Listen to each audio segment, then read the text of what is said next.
cosa, a mí me gustaría dedicarle esta a una señora en especial.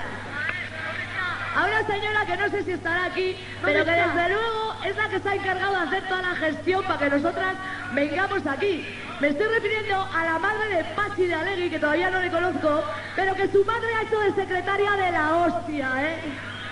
Que nos ha estado diciendo hoy el tiempo que hacía y todo. A esta mujer la tenéis que liberar, me cago en la hostia, seguro que anda en la cocina ahora, ¿eh?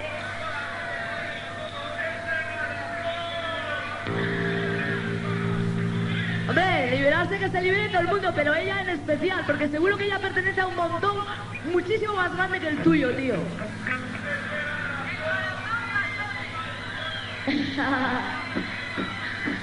El corazón pasote vamos a hacer ahora.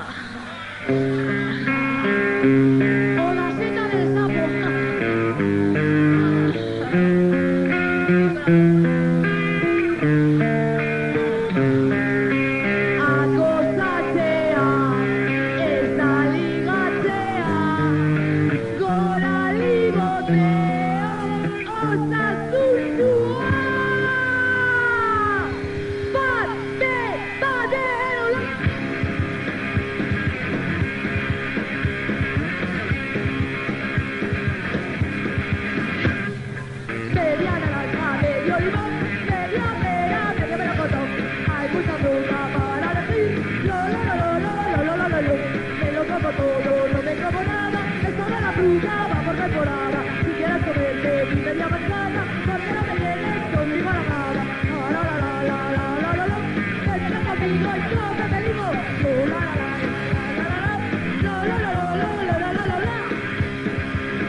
Hay aquí hoy, me cago en la hostia.